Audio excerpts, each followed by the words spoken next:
Good morning. My name is Warren Chu.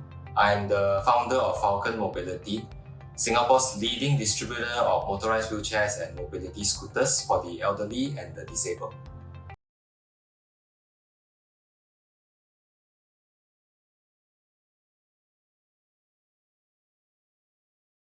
Falcon Mobility was founded in 2007.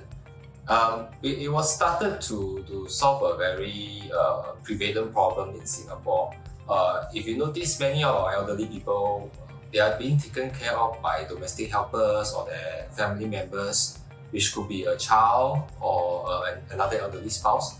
And very often they are being pushed around in a wheelchair, right? So, so the thing is, when you are seated in a wheelchair, even though some people say, elderly people, they don't need the PMAs, they can always sit on a manual wheelchair and get people to push them around. The thing is, if you are the one sitting in the wheelchair, right, you will feel very differently. Right? You feel very helpless, you feel like an invalid, and it doesn't really help your mental health when you are being seated in a wheelchair and 100% dependent on somebody else to help you move around. So Falcon Mobility was started with the mission of enabling our elderly people to be able to move by themselves independently without having to depend on a caregiver. So that is why this gives them the feeling of freedom and independence. So both of which are very important aspects of our business. And here's the interesting thing. A lot of people think that Falcon Mobility is in the mobility business, right? We help people move around, but actually we are in the mental health business.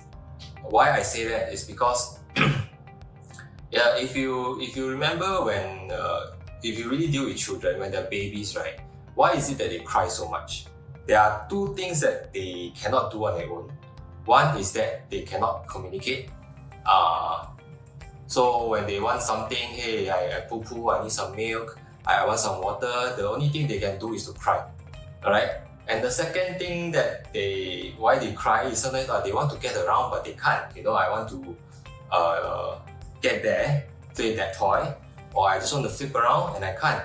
I want to go to the window and I can't. So the only thing I can do is to cry, like a baby.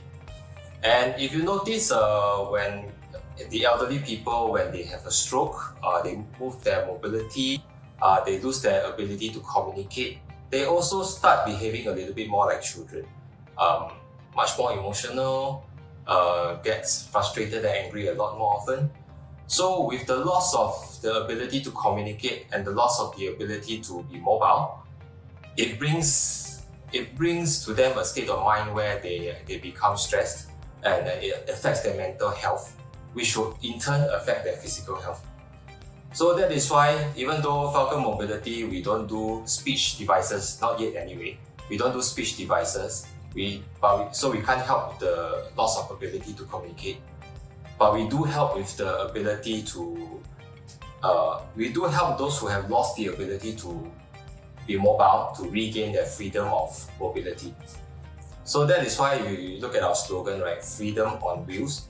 The feeling of being free, being independent, these are very much very important themes in our mission. So that is the mission of the company.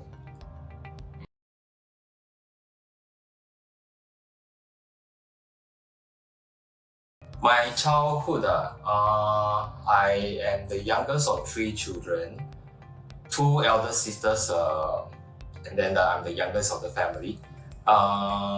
But even though I was the youngest, I think I was the loner of the family.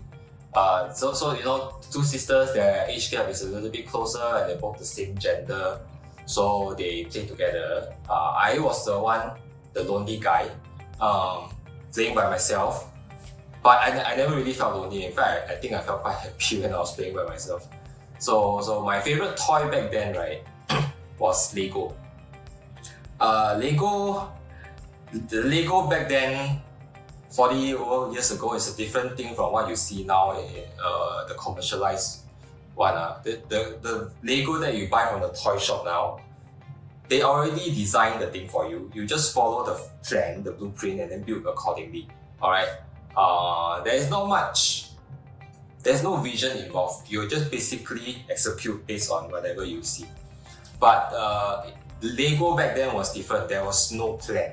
It's just a generic set of blocks, right? And then if you want to build something, you got to first visualize it in your brain to imagine what you want to build, and then you start building from there towards what you want to build. All right.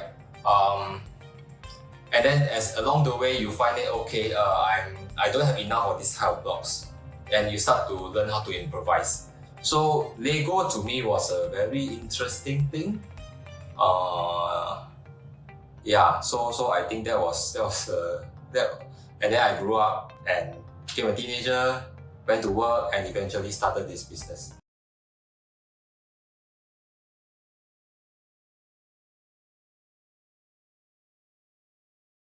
I think yes, my childhood certainly. In fact, it was at the age of 14 that I decided that I was going to be an entrepreneur. But I mean there's one thing that happened in my childhood that not many people know of, is that actually my father was an entrepreneur. But in the 1980s, Singapore was in a recession and his business failed back then. So he was declared a bankrupt. There's one particular memory in my childhood, right, that just somehow sticks out in my mind. It's one of my earliest memories. It is me in the living room playing with my Lego as usual, and my parents were in the dining room talking in a very soft voices.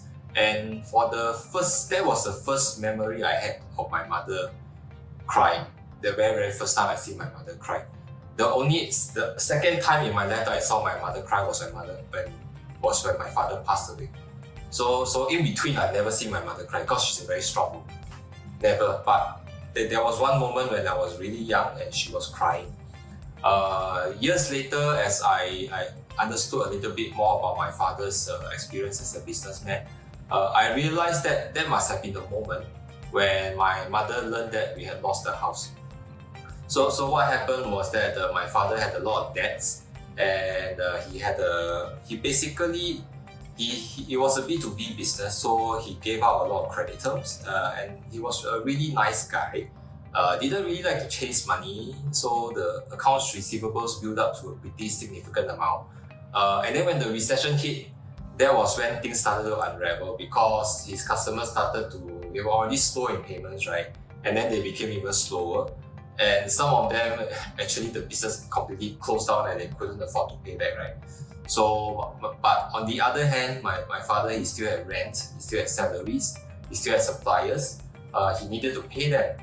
So eventually he sold the house, and even then it wasn't enough to clear his debts. That is why he became bankrupt. And that's why we lost the house, and for a few years we were moving around in different rental properties. But fortunately, right, my mother, she's a teacher, so she had a steady income. And in a few years, she managed to get a HDB flat for us, and that was when we had a permanent home. A permanent home where we stayed, which my mother still stays in today. Now, if you look at it from the traditional point of view, why did I become an entrepreneur?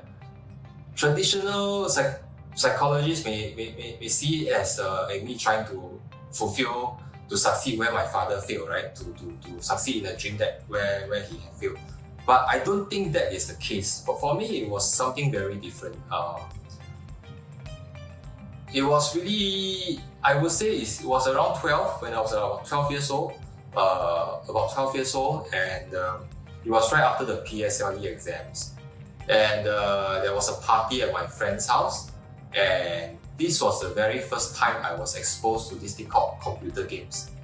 Back then, computer games are very different from what you see now. We had those 5.25-inch floppy disks that you insert into a disk drive, and then you load the program, you type a command and you load the program. I know youngsters nowadays don't know what that is, right? And I played this game called The Ancient Art of War at Sea. It was an amazing game, I was like totally amazed and I was totally in love with that game, right? Next year I was in secondary school and my parents thought it would be good for my education if I had a personal computer too. So I had a personal computer. But guess what I did with it, right? As every teenager would do, right? I go and buy the games and I played. So I played the Ancient Art of War SC, and I played the predecessor, the Ancient Art of War, which is similar but it's a land-based warfare. This exposed me to this thing called strategy. And then I was curious. I realized that I was very, very, very good at strategy. I was so good that I could even find cheat codes in a game that didn't have cheat codes. Alright, by accident somehow I discovered it. And then I was curious, what is this thing called Ancient Art of War? As I dig a little further, it turns out that it was referring to 孙子兵法 or 孙子 Ancient Art of War, right? It was this military text written about 1500 years ago, and so that's why it's called Ancient Art of War. I was interested again. I went out to the bookshop. I bought the English version of 孙子兵法, right? 13 chapters, very short. Finished reading it within like a day. It was amazing. I loved it. And then I realized that my father had a Chinese version 孙子兵法, a Chinese version of the book on his bookshelf. So I took it and read it. Then I asked my father about it, and he actually why does he have that? It's because in business, in fact many businessmen even today feel that the lessons in 孙子兵法, right, are still very applicable in business because business is a lot about strategy. And then that also got me interested into strategy and business strategy, and I also started reading about business strategy, about business management. So I realized that all of this, right? I mean, I'm 14 years old, other people are playing with toys, and I was reading this kind of adult textbooks, right? So I realized I had a knack for it, and then I decided, okay, I got into things like related to strategy. I played chess, different types of chess. I was in a chess club. I played board games, and I played different types of computer games, most of them strategy related. So I realized I had this really huge passion for strategy. It was just something that I loved so much because I was really good at it. In terms of career, if I want to pursue a career related to strategy, at that point in time, there were two options that were apparent to me. So one was military, alright? The other was business. But military, I didn't like the regimented structure of it. You just do as you're told, you don't get to think, you just follow orders. That's not something that gelled with me. And whereas for business, I can decide what to do, right? So, which may be very unconventional. I can execute on my own decisions. Because in military, if I don't agree with the decision, I can't challenge it. Right? I just have to follow it. But in business, it's my decision. I can get to follow through on it and then see the results. And the second thing that made me think about business was that it seems that the richest people in the world were all in business, right? Back then it was Steve Jobs, Bill Gates. Alright, those guys are all entrepreneurs. So I decided, okay, I'm going to be an entrepreneur. So that was when I was 14 years old.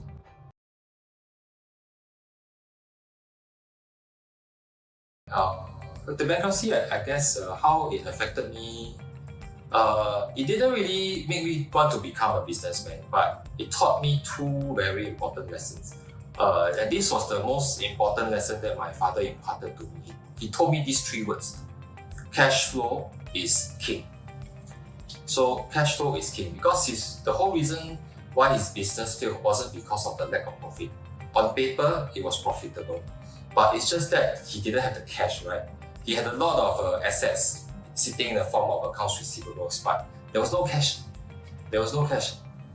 So cash flow is king. That was the most important lesson he taught me. And when I started my own business, I've started since day one looking at cash flow. Alright, how do I make sure that I don't run out of cash? Okay, So it is not just about profit anymore. Profit, yes, it is a key driver of cash flow, but it is not the only determinant of cash flow. So from day one, I watched my receivables like a hawk. And to this day, I'm proud to say that my bad debt record is close to zero. It's not zero, but it's close to zero. And the second important lesson that it taught me is that, no matter what in business, make sure that my family has a roof over their heads, right? Never touch the house. Never touch the house, alright? When all else fails, your family must always have a roof over their heads.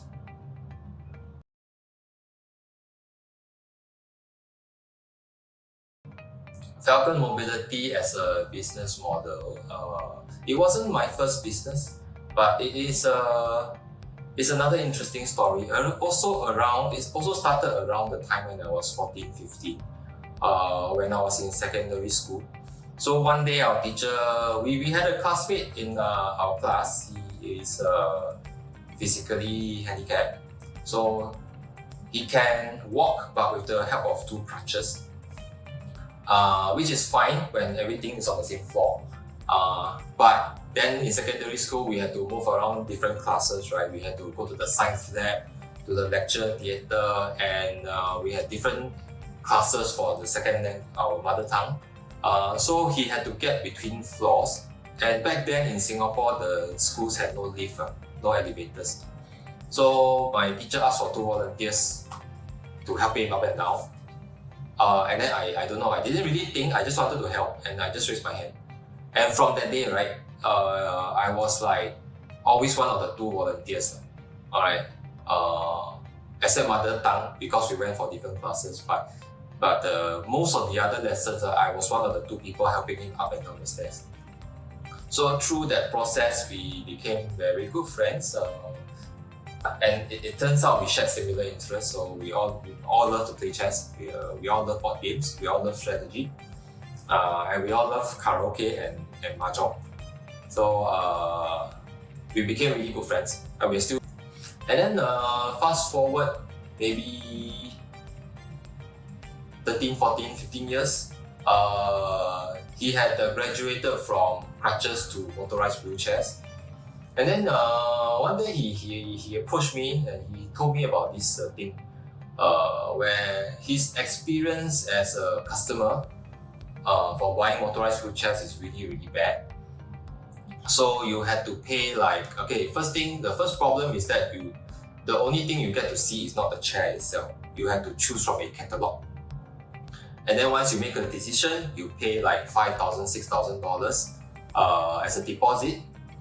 And the supplier will arrange for the product to come in, and it will take about 2 to 3 months. 2 to 3 months later, if the product comes in and you sit on it for the very first time, if it's not really up to your expectations, too bad, right? You've already paid, there's no refund, and you just have to live with it. And the second problem with the industry standard at the time is that when something goes down, for example, you need something as basic as batteries. You know, batteries are like the engine of the motorized wheelchair, right? So if you don't have batteries, you're pretty much stuck. So even something as basic as batteries, battery chargers, the supplier doesn't stock them. It's the same thing. You pay for a full payment upfront, and then they'll order it for you, and you wait another 2 to 3 months for it to come in before your problem gets fixed. So the buying experience was poor. The after-sales experience was poor. And the third thing he mentioned is that despite all of that, right, every couple of weeks, somebody will walk up to him and ask, hey, where did you buy this motorized wheelchair? So that triggered something. So the market there was certainly a demand somewhere, but it was not very well served. So the service level of the industry at that time was really quite bad. And he thought that maybe there might be a business opportunity in it. So I took it and I studied it, and yeah, I think I can do something with it. So what did I do? That was about the time I read the Blue Ocean Strategy. I didn't read the whole book, to be honest. I only read the first chapter, but from the first chapter, I know what he was trying to do. Talking about turning the value proposition upside down, right? So I turned the whole value proposition upside down. So rather than to invest in like a shop front, where you pay expensive rental, I invested in inventory. Alright, I actually bring in the stocks in advance, and I open one unit of each model to become a demo set. And so in the early days, how I closed deals was this. Alright, the customer will reach out to us with an inquiry. I'll get the address, fix an appointment, and I'll put the machine in my car, drive it there, and let the customer try. If they like it, alright, they make a payment. In fact, they don't need to make a payment, they confirm the order. The next day or 2 days later, I'll come back again and bring a new machine, and then they make the payment. So when you have that, right, it is what you see is what you get kind of deal. The customer knows exactly what they are buying. So when they comes in, right, they're happy. It meets their expectations because they've already tried it. There's no waiting time of 2 to 3 months. You're really talking about 1 to 2 days. That was the buying experience. The second thing I did differently was the after sales experience. So I started to stock certain parts, especially batteries and especially chargers. I make sure I don't run out of those. So when the customers have a problem, again, it's not a 2 months or 3 months wait. It is like a 1 to 2 day kind of wait. So I will just replace the batteries or replace the chargers. They make a payment and that's it.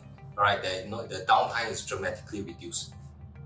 And even if there is a part that they need, which I do not have stock, alright, what I did was to pick out a new set, cannibalize the part, solve the customer's problem first, and then slowly replenish the parts to fix back the machine that I cannibalized from. So that was how I re-engineered the whole process to deliver a very quick turnaround in terms of the after-sales service to dramatically enhance the after-sales service experience.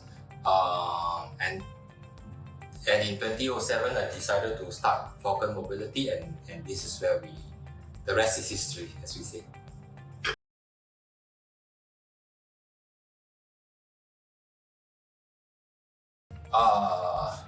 You can say Falcon Mobility almost died 6 months after I started. So I started the actual operations in March of 2018. And 6 months later, Lehman Brothers collapsed. So that triggered the great financial crisis of 2008. So I remember one day very distinctively. This was the September 2008. First 29 days, 0 sales. Alright, 0 sales, totally $0 collected. And on the 30th of September, finally there was one case. And it was a lot of haggling and a lot of demo. I spent like 2 to 3 hours trying to close the deal. And eventually I did close it, but I had to agree to an installment plan. So it's like a 2-year installment plan, and I collected only $200. So $200 revenue for the entire month, and I still had rent to pay. I still had 2 salaries to pay, two staff to pay the salaries, and of course I had my own salary as well, right?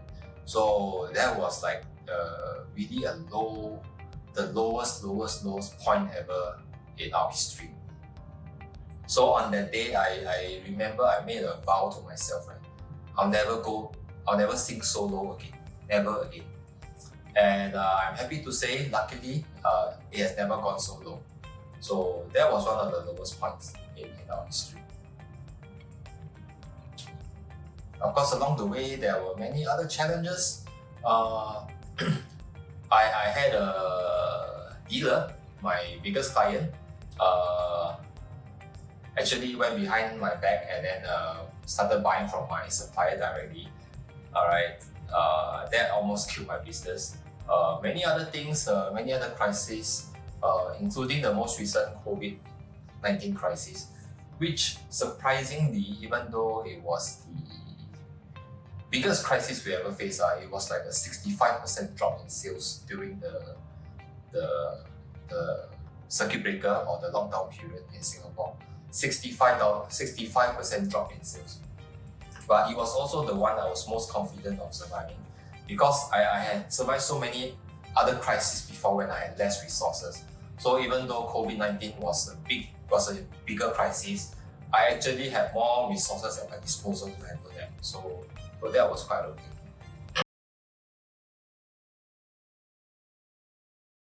Give up so many times. But I'll tell you the one time where I didn't just feel like giving up. I decided to give up. And I also tell you why eventually I didn't. It was really a very interesting twist of events. Okay, so what happened was the time is again September. I don't know why September is always such a turning point period for me. So maybe it's because it's the end of my financial year. So September 2016, I had been in business for almost 9 years. So we had 8 financial years before, and I was coming to the close of the 9th financial year. Out of those 8 previous years, I lost money in most of those years, including the past consecutive 3 years. And in 2016, September, it seems that I will be heading into my 4th consecutive year of loss. And this was also about the time I found out that my wife was pregnant with our 4th child. So I was at a crossroads, right? I wasn't really paying myself. Not a lot anyway. I paid myself very little. I was about $250,000 in debt. And my 4th child was on the way. I felt that as a man, I need to be responsible, to start earning more money, a more stable income, and really contribute more financially to my family. So I decided that it was time to maybe to quit, close down the business and get a job. Now, I'm not a religious person in the sense that I don't subscribe to any particular religion. But I believe in the existence of a higher power. So while you may call your higher power God or Allah or Shen, I call my higher power Lao Tian. Lao Tian in Chinese means heaven, right? The big fella upstairs. So I call him Lao Tian. Up to then, I think prior to 2016, my relationship with Lao Tian was quite stormy. I was frequently angry with him. Why is it that you always do this to me? Why do I have such bad luck and all that, right? So I was very often annoyed with him. So I gave him an ultimatum. I don't know what you want me to do.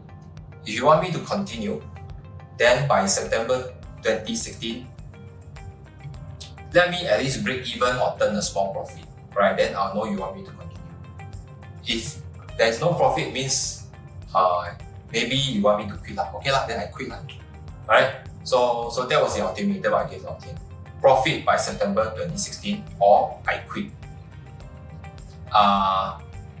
So the month ended, it was a loss. So I guess that was the answer that I needed. That was the answer that I was looking for, I suppose. Not that I was looking for. Not an answer that I wanted, but I guess that was the answer that was in store for me. I need to quit.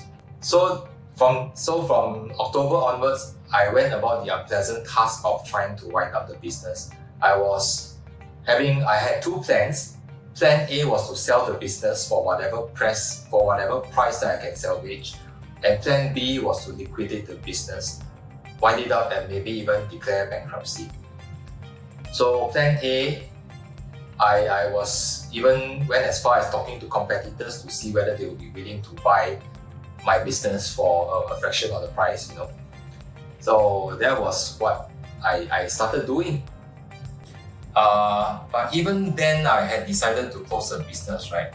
I was still continually looking at I was still planning ahead, okay, I closed the business, I have a job, I also want to build a side hustle, right? I wanted to sell some random products online, get a little bit extra money for myself, put some food on the table, right?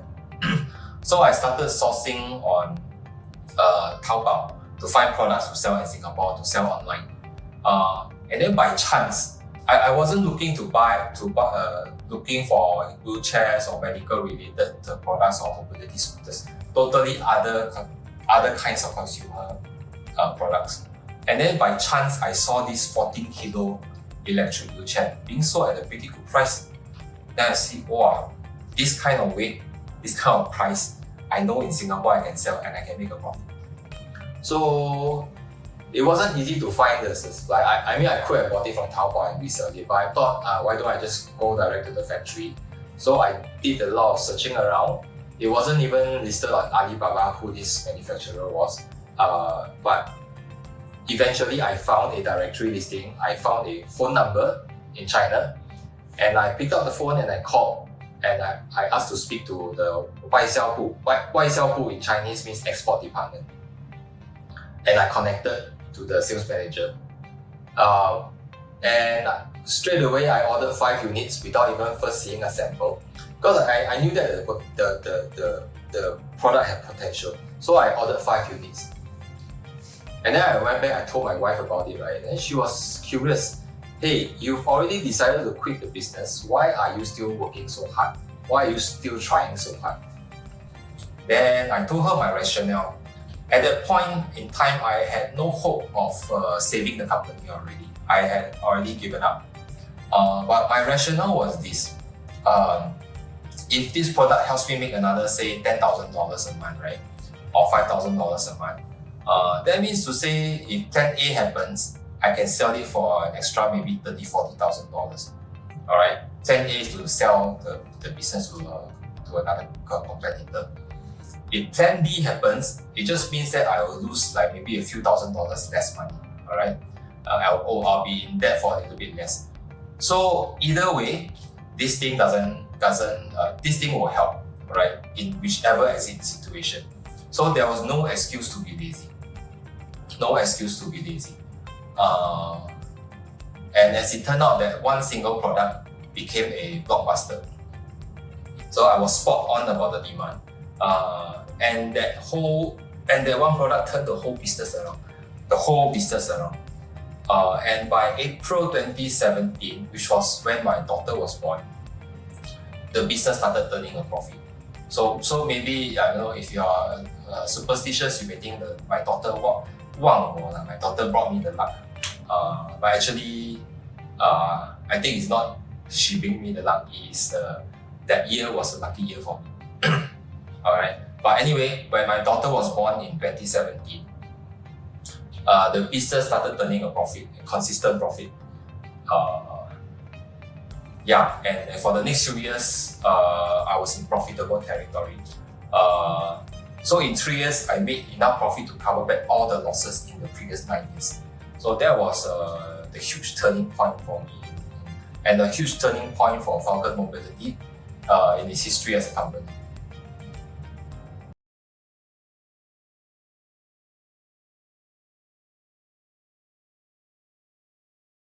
I think the biggest thing that we did was to raise the industry standards. I think I described earlier when my friend first came to me with the idea that how the industry standards were very poor, right? So you couldn't try before you buy, you only had to look at a picture. And back then YouTube wasn't a thing, so there weren't really videos to look at. You look at the pictures and you look at the specifications, and that was how you bought the motorized wheelchair. But this was only in the industry. If you at that time you wanted to buy a TV or a fridge, you will actually go to a showroom to actually look at the fridge and look at the TV, right? So one of the books that I read was from J. Abraham, who was a very famous marketing guru, and he told me this. He said this phrase let me paraphrase him, that I feel is very interesting, very impactful. He said that what may be the normal practice in one industry, if you transplant it and deploy it in another industry, right? It can have the power of an atomic weapon. So it can just go boom, and then you will really change the whole industry. So the thing that I did different is that I instead of letting customers look at catalogs, I brought in physical products for them to try before they buy. Alright, so this was a game changer for the whole industry.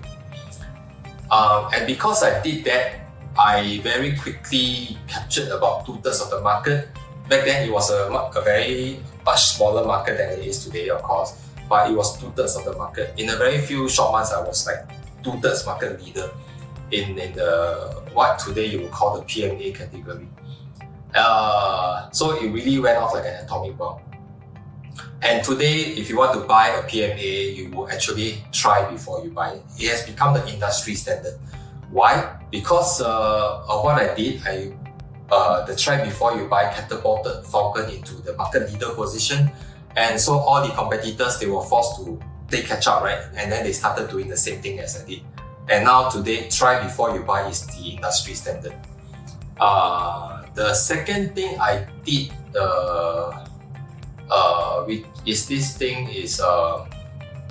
which has impacted the industry is extended warranty. So most PMAs in the market today, and it hasn't changed for the past 20 years, right? Is that you get a 1-year warranty on the machine and 6 months on the battery. So Falcon Mobility was the first one to pitch extended warranty. Even though this has not become an industry standard, because unfortunately my competitors haven't figured out how to really execute it well. They are just worried about the cost of paying for expensive repairs and all that.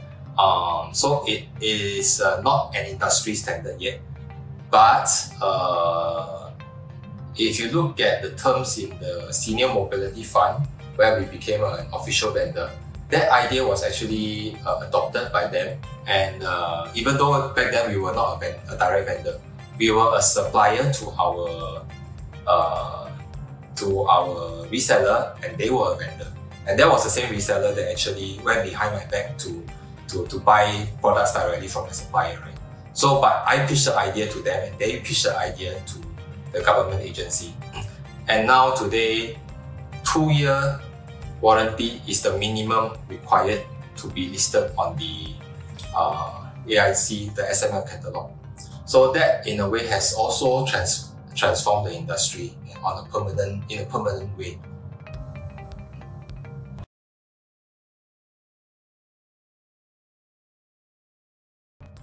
Well, that is a very good question. It is a problem I've been dealing with for many years. We have been pretty successful at defending our market against this. The thing is,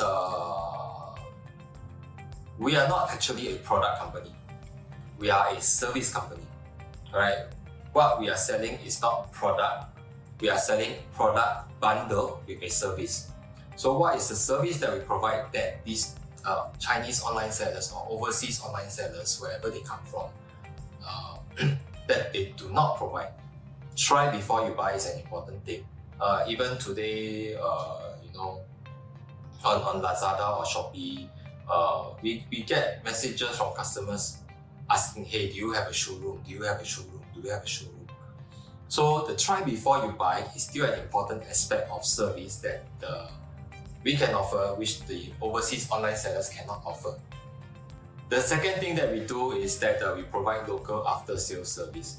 So if you buy from an overseas online seller, if something breaks down, what you're going to have to do is to get in touch with the seller through a messaging program. Alright, through a messaging program, and then you have to send in pictures and videos, and then they will try to diagnose the problem for you. Alright, they will ship some parts to you, and then you still have to DIY and fix those parts by yourself. Alright, and keep in mind, the buyers they are already physically having difficulties, right? So imagine they have to squat down, take screwdrivers and fix things up. It's kind of difficult in a way. So of course, if customers they don't need that, they want to pay less, then they can DIY the repairs. That's fine. That's not our business. But if you want somebody who can get your problem solved quickly, right, and have the parts on hand to solve your problem, that's where we come in. Alright, that is why you pay a bit more to buy for the local service to get a peace of mind.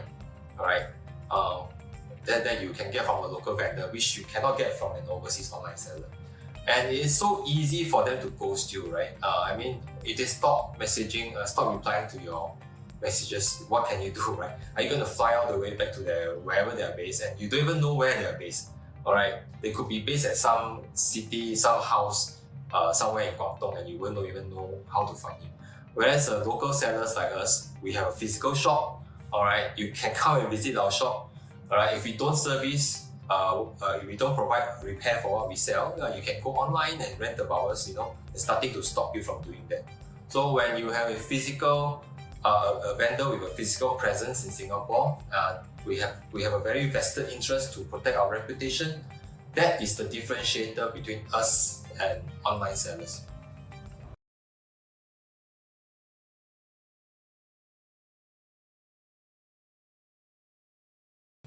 I think really to summarize it there are really two things. One is global expansion, and the other is brand confusion. Global expansion and brand confusion.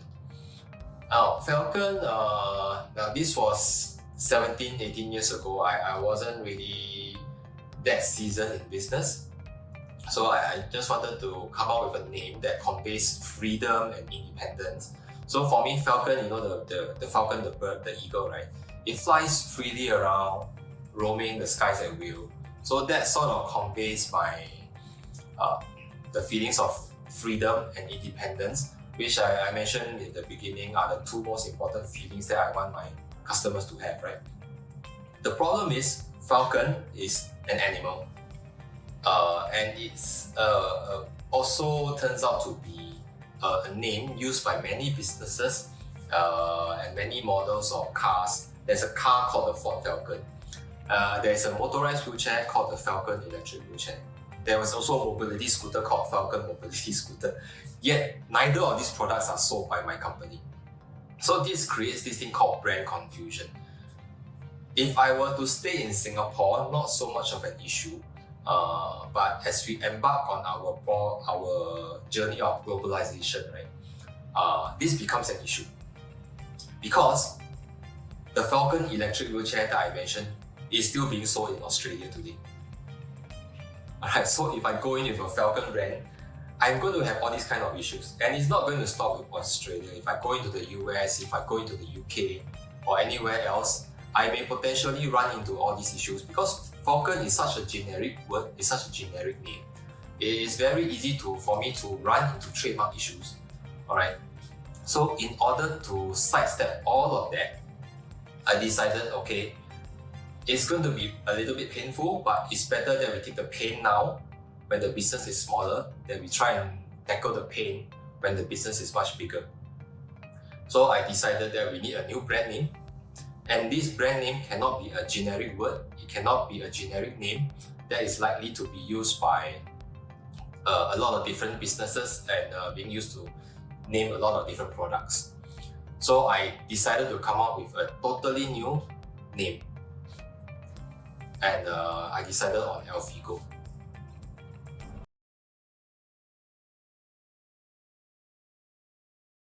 Well, Elfigo is actually an acronym. Elfi in Elfigo, right? ELFI. It stands for Enabling Lives with Freedom and Independence. ELFI, Elfi. Go reflects the mobility part of our business. The mobility part of our business. So Elfigo. The whole word beats Elfigo, which sounds, in a sense, a little bit classy. It sounds Spanish, it sounds Portuguese, it sounds European. It has a nice ring to it. It is easy to pronounce.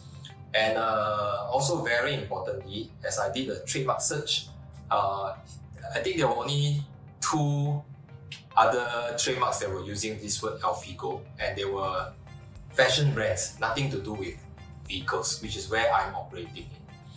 So Elfigo, that was how I decided on the name Elfigo. Because it ties in very well again, in fact, even better than Falcon, right? Falcon, you have to rely on the bird imagery to get the feelings of feeling and independence. But Elfigo, the words freedom and independence are already in the F and in the I of the word.